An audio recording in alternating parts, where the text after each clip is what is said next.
Welcome back to Satyajit kitchen. आज बनाने वाले हैं एक ऐसी चीज़ जो छोटों से लेके बड़ों तक हर किसी को पसंद है।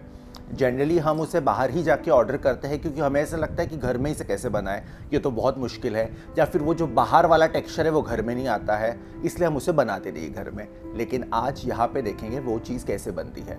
अब आप सोच रहे होंगे कि इतनी देर से मैं वो चीज़ बोल रहा हूँ, पर ये वो चीज़ है क्या? और वो है फ्रेंच फ्राइज़। बहुत आसान सी रेसिपी है, पर फिर भी हम उसे घर पे बनाने की कोशिश करते ही नहीं है। देखिए क्लासिक फ्रेंच फ्राइज की रेसिपी।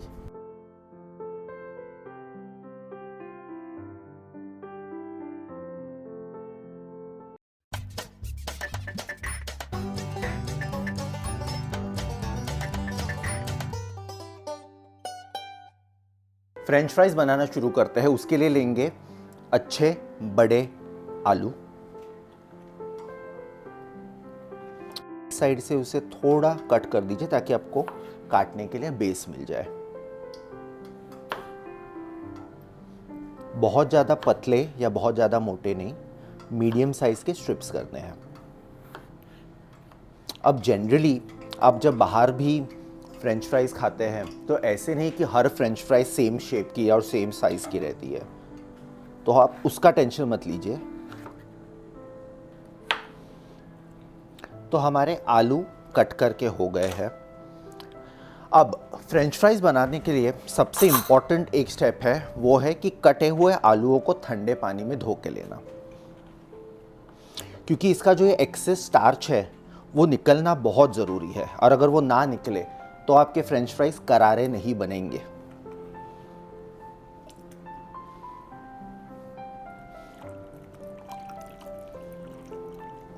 एक बार धो के फिर से ठंडे पानी में।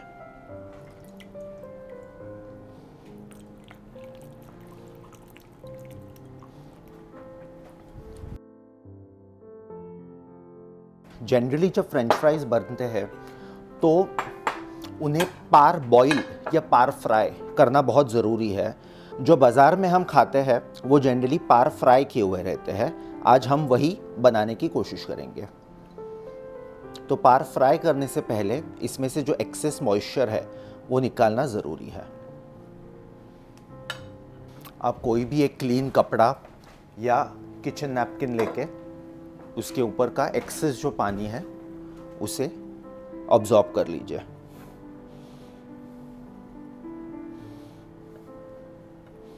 ये स्टेप बहुत ज़रूरी है अच्छे करारे फ्राइज़ होने के लिए।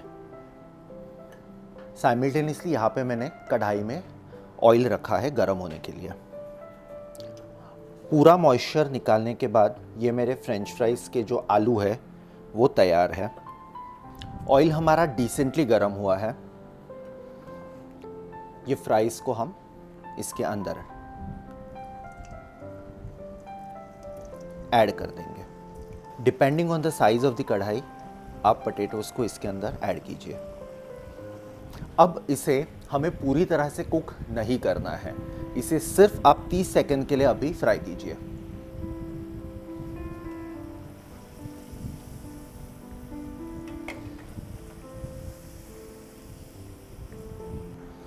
देखिए, अगर आपको अभी चेक करना हो तो ये बहुत कम पके हैं, और which is how we want it. इसे अभी पूरी तरह से नहीं पकाना है। 30 सेकंड के बाद इन्हें निकाल के एक अब्जॉर्बेंट पेपर पे रख दीजिए।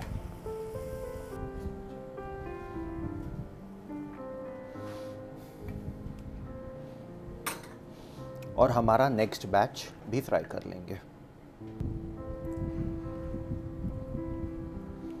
जो हमारा पोटैटोज़ का दूसरा बैच है उसे भी निकाल लेंगे।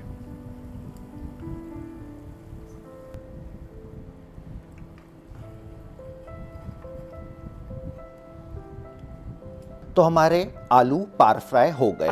अब क्या करें? अब सबसे इंपॉर्टेंट चीज़ फ्रेंच फ्राइज़ की, जिसकी वजह से फ्रेंच फ्राइज़ अच्छे करारे होते हैं, ये पोटैटोज़ को एक मिक्सिंग बोल में शिफ्ट कर लीजिए।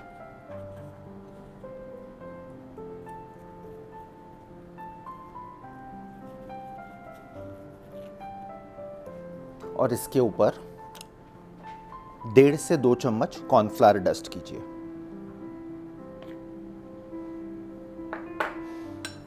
बहुत हल्के हाथ से इसे मिक्स कीजिए।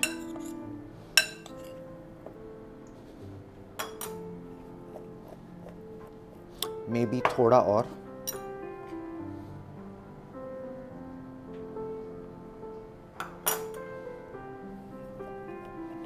तो ये पार फ्राई किए हुए जो पोटैटो है जिसके ऊपर हमने कॉर्नफ्लावर डाला है, इसे अगर आप एक अच्छे प्लास्टिक बैग में या एक एयरटाइट कंटेनर में फ्रीज़र में रखें तो ये शायद कुछ हफ्तों तक परफेक्ट रहेंगे।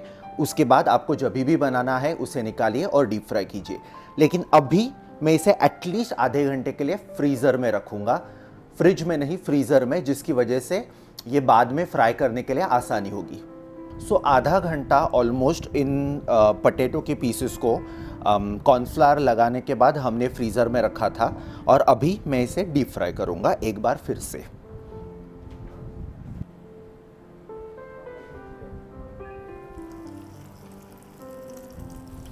और इस बार इन्हें पूरा कुक होने तक, करारा होने तक फ्राई करना है।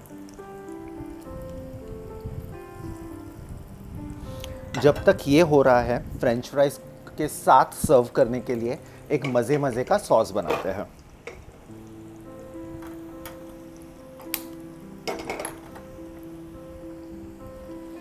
पैन, उसके अंदर ऐड करेंगे हम बटर, 1 बड़ा टेबलस्पून।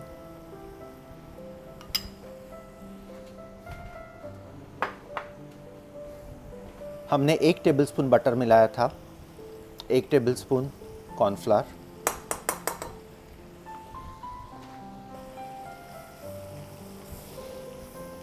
धीमी आंच पे एक 10 से 15 सेकंड ये कॉर्नफ्लावर को पका लीजिए। इसके बाद एक आधा कप से थोड़ा ज़्यादा दूध,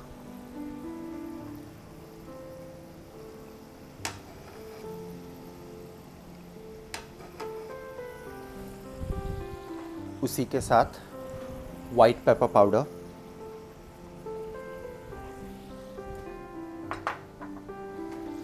और थोड़ा सा नमक। थोड़ा सा इसलिए क्योंकि बाद में हम चीज़ मिलाएंगे इसके अंदर।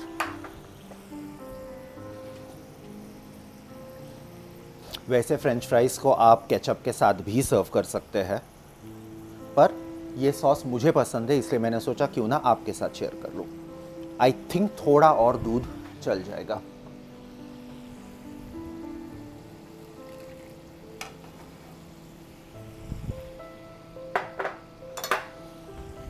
मेरे पास है यहाँ पे चिली सॉस, 1 छोटा चम्मच। अगर आप पसंद करें तो केचप भी ऐड कर सकते हैं। और जो हमारे नॉर्मल चीज़ स्लाइस रहते हैं, या रादर कोई भी चीज़ चलेगा इसके अंदर। बच्चों को जनरली ऐसे सॉस पसंद आते हैं, तो आप उनके लिए बना रहे हैं तो डेफिनेटली चीज़ ऐड करके बनाइए। एक बार फ्रेंच फ्राइज चेक कर लेते हैं।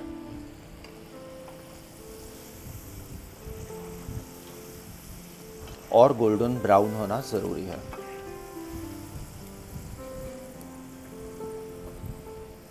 चीज़ ऐड करने के बाद एक बार सॉस डेफिनेटली चेक कीजिए और फिर ज़रूरत पड़े तो थोड़ा और नमक ऐड कीजिए ऊपर से। चीज़ हमारा अच्छे से मेल्ट हुआ है। मैं चाहता हूँ कि एंड में थोड़ा और चीज़ बाइट में आ जाए, इसलिए टुवर्ड्स द एंड थोड़ा और चीज़। और गैस इमीडिएटली बंद कर दीजिए। अच्छा सा चीज़ी सा सॉस तैयार है। फ्रेंच फ्राइज देख लेते हैं। आई एम श्योर अंदर से ये पक गए हैं, पर बाहर से एक वो नाइस डिज़ायरेबल गोल्डन कलर आना बाकी है। तो आप जब ये 2 बार फ्राई करते हैं, जैसे हमने पहले पार फ्राई किया, बाद में कॉर्नफ्लावर लगाया, फिर दोबारा फ्राई किया, ऐसा करने से बाहर तो अच्छे करारे हो जाते हैं और अंदर मस्त सॉफ्ट रहते हैं। फैब्युलस गोल्डन कलर आया है, यही सही वक्त है इसे निकालने का।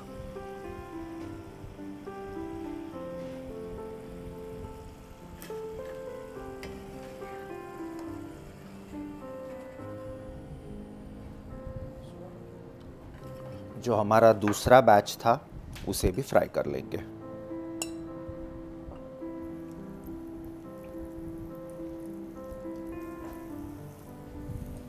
तो ये हमारा दूसरा फ्रेंच फ्राइज का बैच भी हो चुका है, निकाल लेते हैं उसे भी।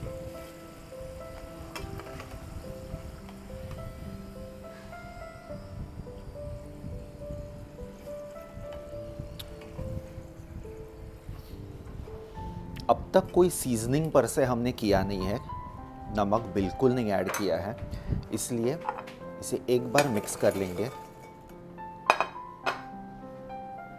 नमक,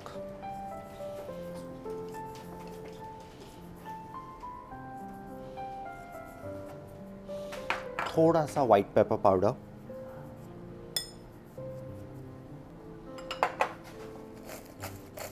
आप आवाज़ से ही समझ सकते हैं कि कितने क्रिस्प अच्छे हुए हैं।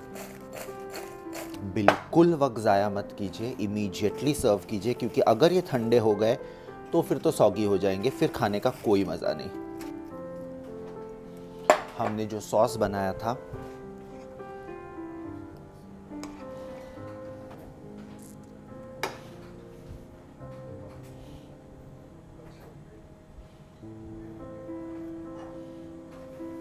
और हमारे ये फ्रेंच फ्राइज जिसे हम सर्व कर रहे हैं एक आसान से डिलीशियस से चीज़ सॉस के साथ, वो बनके तैयार है।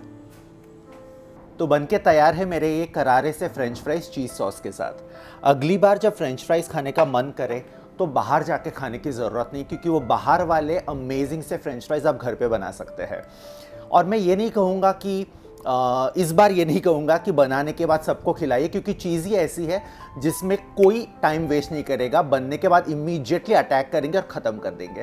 प्लीज़ अपने घर पे ज़रूर बनाइए, सबको खिलाइए, सब खुश तो आप खुश, आप खुश हम खुश।